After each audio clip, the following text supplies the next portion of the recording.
భక్తివన్ ప్రేక్షకులకి శుభోదయం. జ్యేష్ఠ శుద్ధ పౌర్ణమి ఏరువాక పౌర్ణమి అంటారు.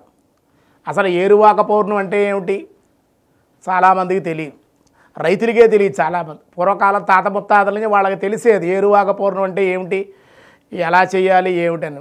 అందుకే మన కవులు కూడా ఏరువాక దాటారో అన్నో చిన్నన్న అని చెప్పి రైతులు కష్టాలు తొలగిపోతాయి, ఏరువాక పౌర్ణమి వచ్చింది, వర్షాలు పడతాయి అనే సూచనగా వాళ్ళు ఆ పాటలు పాడుకునేటువంటి వారు.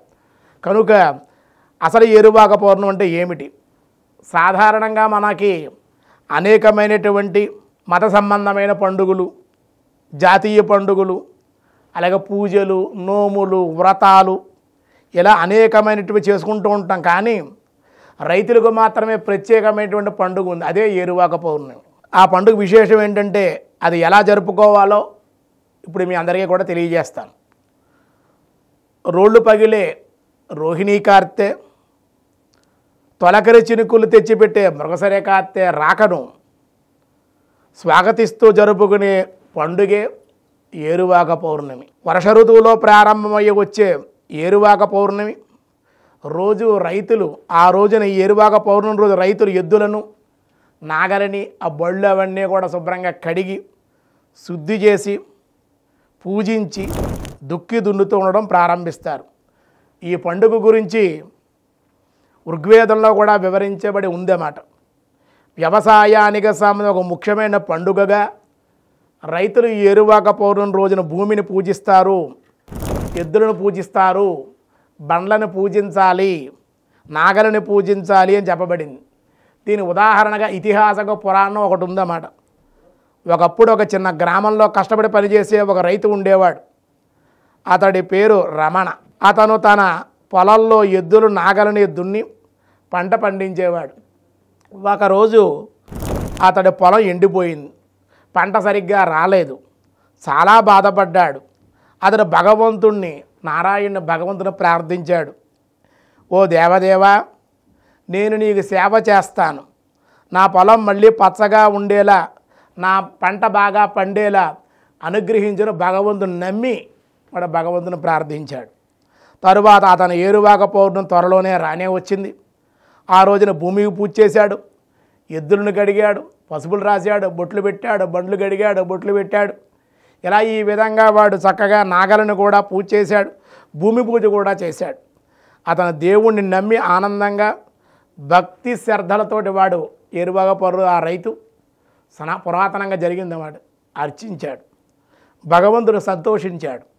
కొద్ది రోజుల తర్వాత అనుకోకుండా వాడికి వర్షం కురిసింది. అతని పొలం మళ్ళీ పచ్చగా అయ్యింది, అతని పంట బాగా పండింది. అతను సంతోషించాడు.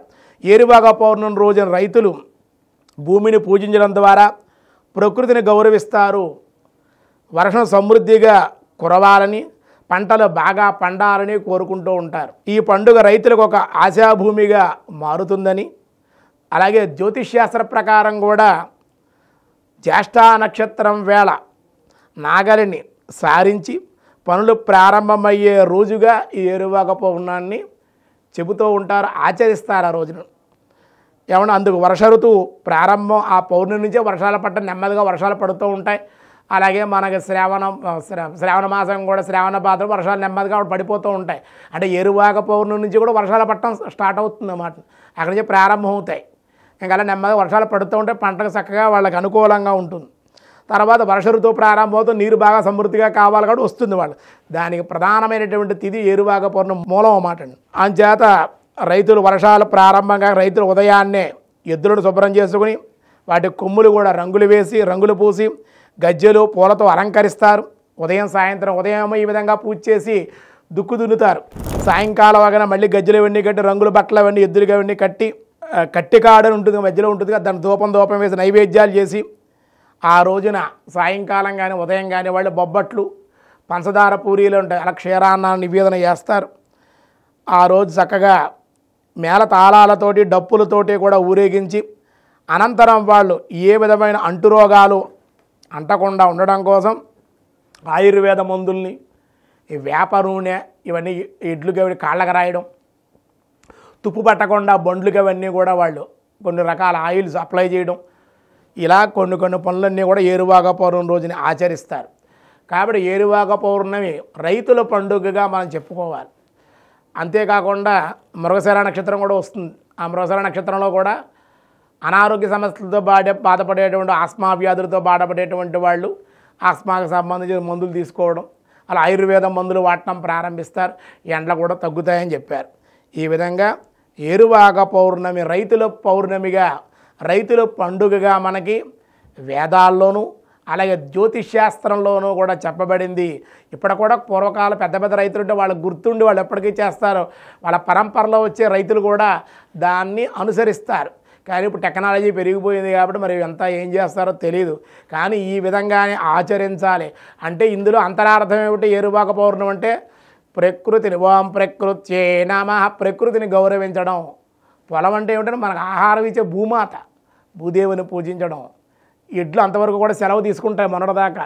ఏరువాక పనులు ప్రారంభమవుతాయి. మంచి ఆహారంగా పుష్టిగా పెంచిన ఎడ్లకి చక్కగా ఆహారం పెట్టి కడిగి వాటిలో పని చెప్తారు. ఇక్కడి నుంచి బండ్లు అవన్నీ మూలబెట్టేసినటువంటి ఆ బళ్ళు చక్రాలన్నీ శుభ్రం చేసుకుని రీసైక్లింగ్ చేసుకుంటారు. అంతా కూడా చేసుకుని ఇక్కడి నుంచి వ్యవసాయకమైనటువంటి పనులన్నీ ప్రారంభించడానికి, మంచి మంచి పంటలు మంచి మంచి ఆహారం సంపాదించడానికి రైతు చాలా కష్టపడతాడు.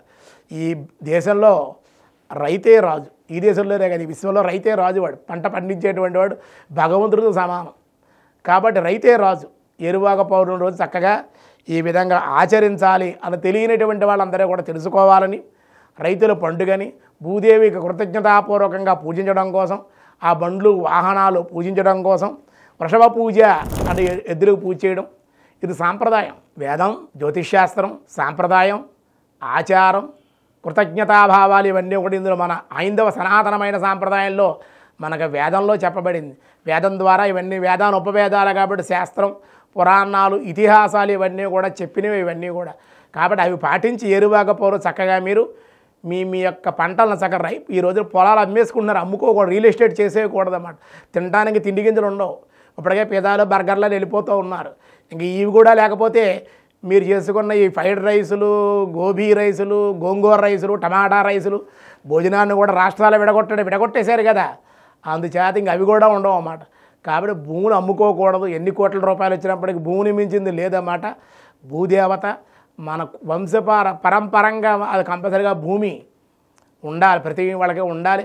భూమిని అమ్ముకోకూడదు, రియల్ ఎస్టేట్ చేసేయకూడదు అని తెలియజేస్తూ ఏరువాక పౌర్ణమి రైతుల పండుగ, మనకు అన్నం పెట్టేటువంటి పండుగ, ప్రకృతి కృతజ్ఞతాపూర్వకంగా మనం సేవించుకునేటువంటి పండుగగా ఏరువాక పౌర్ణమి గురించి మీ అందరికీ కూడా తెలియజేయడం జరిగింది.